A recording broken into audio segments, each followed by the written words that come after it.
I'm sure you want to get back to work now, preparing for a long, hard camp before a fight where the whole world will be watching, a chance for you to regain those belts up there and become a two-time heavyweight champion of the world. Yeah, it would be an honor to kind of get back home and sleep in my own bed. I've been sleeping a lot on the plane. But yeah, I could come up here and start talking in a different manner, in a different fashion to what you're used to, due to the fact that I don't sit here as the current champion. But I feel like circumstances shouldn't change character. We are that we are. And I respect Andy and his team, and I'm happy for him. I know what it means to kind of fight for the championship and win the championship. So he's given hope to the people of Mexico. For me, it's quite good as well, because I feel like when I start boxing, as you said, as Manny said, from 2011, I've kind of been grafting, but it's been paying off as well, you know, from the World Amateur Championships. And like when you look at, like, I'm not comparing myself, but as an example, let's say you take Lomachenko, who recently fought, you kind of look at their amateur record, which kind of gives them the credibility as a professional. So amateurs are important to the people coming through. And it's like, now it's the 16th fight, fought a champion. Klitschko, champion. Povetkin, champion. Parker, champion. Now I'm fighting another champion in Andy Ruiz. So you know that my challenges and my fights are never what we call cherry picking in boxing. They're the elite of the elite, the top of the crop. And that little bit of motivation now when I'm fighting someone who has the skill set and is a champion. It's not as like I'm fighting someone that's a stepping stone to a champion. We can't kind of overlook Andy and his talents and his success in the ring, because I'm fighting the best out there right now. And right now, in my opinion, Andy Ruiz is the best heavyweight out there. Obviously, the same question to you that I asked to Rob before.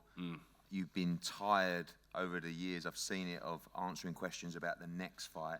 You said in the build-up to the previous fight, just worry about Andy Ruiz, I've got to beat this guy first. But this is unique for you, in probably since the Klitschko fight.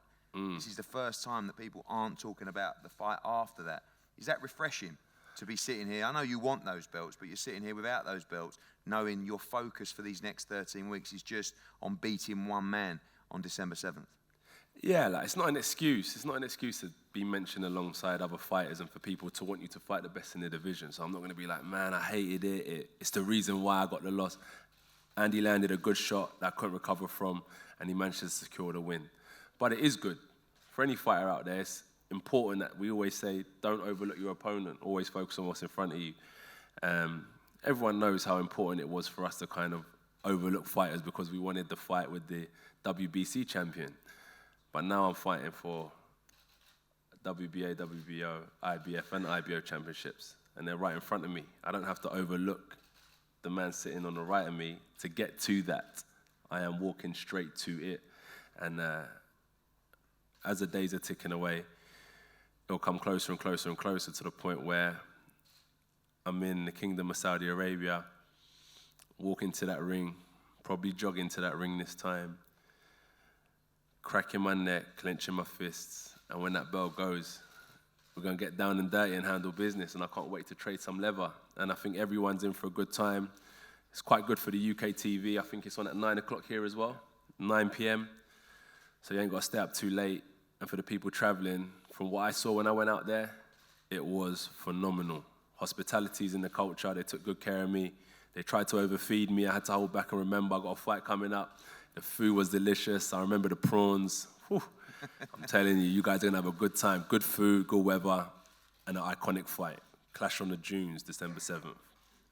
History has told us that you've always come back from those defeats, even your defeat to Dillian Whyte early in your career.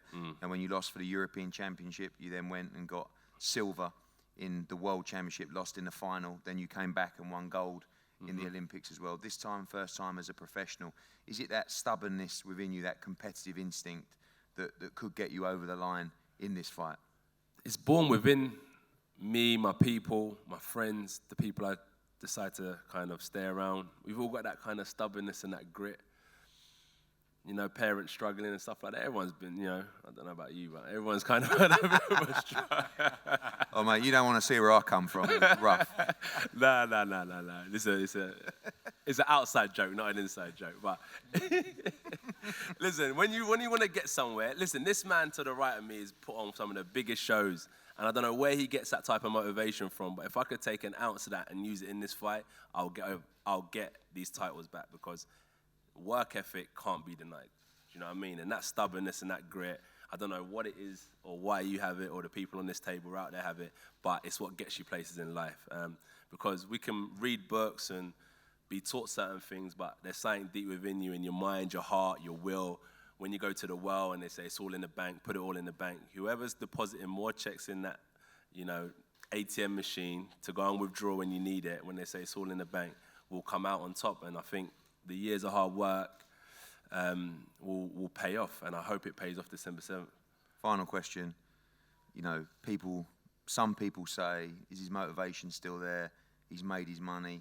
How much do you want to win on December 7th? How much do you want to create history in Saudi Arabia? How much do you want those belts back, and how much do you want to defeat Andy Ruiz? Motivation. It's never going to leave. It was interesting. I was watching a documentary on the way here, and it was about another boxer, and they were talking about, man, all I wanted to do was become a champion. And when they got to that stage, it was like they had nothing else to live for. So motivation was capped. It was to a point. And I always say that when I done the interview with Anna, it was on Sky, it was more about championship mindset, that the motivation is forever within me. Once I've got my purpose of life organized, I could do anything, and that motivation will remain the same. Put me on the street to clean graffiti off the wall. I want to make sure that my graffiti cleaning is better than yours. And that's just my purpose in life. So motivation isn't just about boxing. I've got to make a few changes in my lifestyle now to correct and align them again. So I align my stars. So come December 7th, I'm shooting straight and I know where I'm heading. And that's towards these titles. At the minute, they're just out of reach. But sooner or later, I'll be able to touch them again. And as I said, the good thing is, when the opportunity was presented, I didn't want to kind of go around different heavyweights and look for kind of warm-up fights and stuff like that, which there was an option to. And everyone in the division was telling me, oh, man, you should have some warm-up fights. Why are you rushing back into it? And when I say not cut from the same cloth, it's not to disrespect anyone, but it's just that your opinion is different from my life and what I decide to do with it. And that's what I mean cut from different cloths, is that I know what I want to do, and I like believing in myself and that instinct is what's brought me through boxing, and I don't want to change that now. I've got something right in front of me, and I don't want to change trusting in my instinct just yet. So I'm going to go for it, and I'm going to, you know, put on a good fight in December, and I prepare solely for Andy, no one else. And I hope Andy kind of gets through his training camp well, prepares well, and is strong, so he can see me fight week.